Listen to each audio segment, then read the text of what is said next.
Hi, my name is Meshak Miala, a systems architect here at the University of Dar es Salaam DHS2 Lab. Over the last 8 weeks, our trainees worked alongside our team to turn ideas into practice.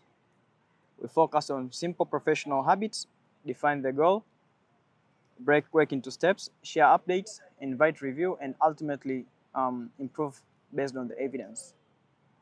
You'll hear from two students, one in a developer role, building shared resources the team can reuse, and one in analyst role, making information clearer, more reliable, and easier to act on. What matters here isn't a perfect product.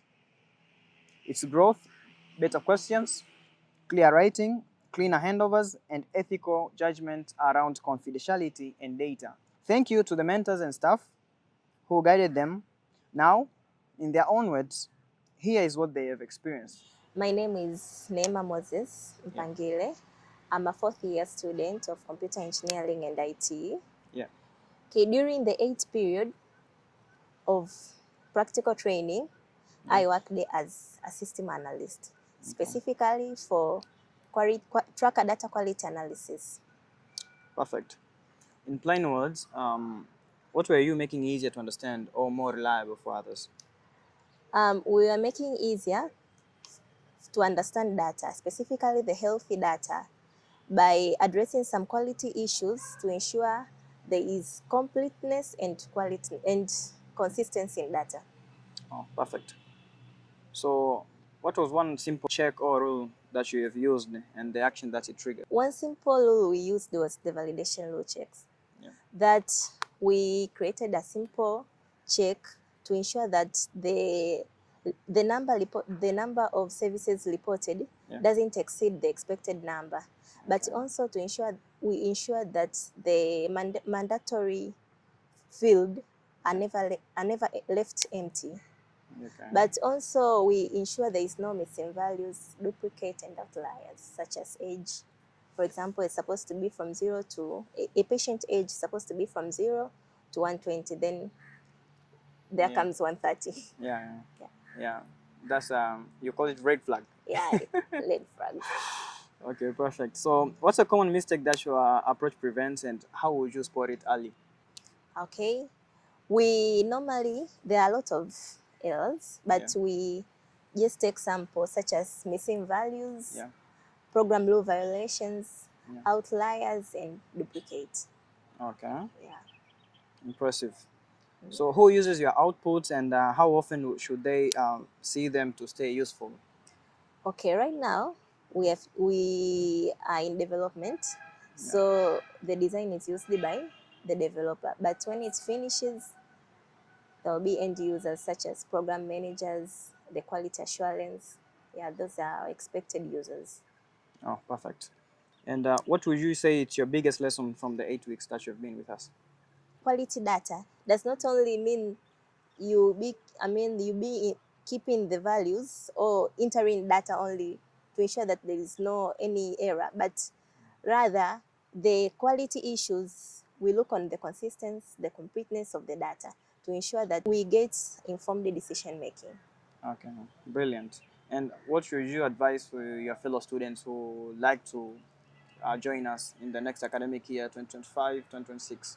Okay, this is a nice place first, because the DHS2 Lab doesn't only give us the hands-on experience, but also it gives us soft skills, which are very important, such as the teamwork, problem solving, communication skills, time management. The staff, they're really friendly. They give us daily consultation. Where when we have any problem, they address us in a friendly way.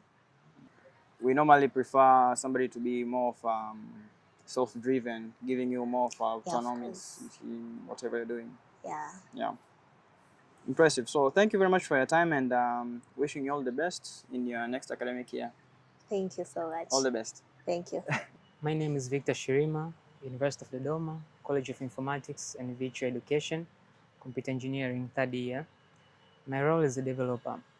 Actually, what I've practiced here in the DHIS2 lab was software development, mainly developing front-end, doing different operations with the API to the instance provided. Awesome.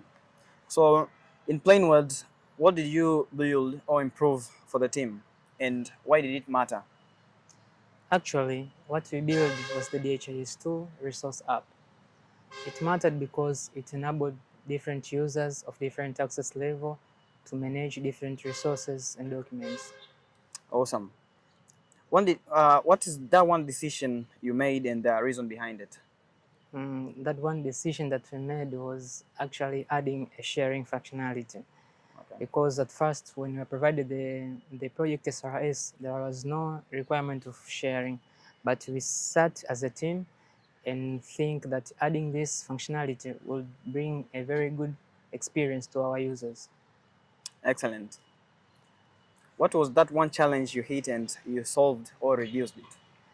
Actually, the one challenge that we faced as a team, we solved it, and we managed to reduce it, was the video functionality. Okay. Yeah, video functionality, because at first the user was able to upload the video, but the video could not play as intended. But also, upon editing different metadata of the video, example, maybe a name of the video could not play as normal. But also trying to refresh the browser, the video could not play. So we managed to solve it. Upon editing, the video plays. We managed to reduce it. Now we are working on the refresh. Upon when the user tries to refresh the browser, the video should play as intended. Awesome. I think I have a sneak peek on the streaming on this service. Thank you. Yeah. So, what's the habit you formed that helped the team? Actually, the habit that I formed that in one way or another has helped the team is trying to comment well my code so that my fellow teammates can come and continue the work well. Excellent. So, what would you say is your biggest lesson from the 8 weeks that you've been here, and what are the next improvements if you would make? Example, if you had more week to stay with us. Actually, one of the best things that I've learned during these 8 weeks was trying to structure my work into different modules, giving each module a specific time to implement. And I think this has helped our team to manage to reach the timeline of the project. Yeah. Excellent. Thank so, is there anything that you would like to say for your fellow students who would like to join us in the next cohort, say academic year 2025-26? Actually, DHIS2 Lab is a very good place for learning, actually in the field of software development as well as development designing. It's a very good place to learn. So I urge them to come and apply. Actually, the applications will be posted in their official website of DHIS2, but also in the scope of software development, if they want to be well equipped, they should be aware of the DHIS2 because it contains different APIs, different components which will help you to manage well the DHIS2 apps. Thank you very much. Thank you.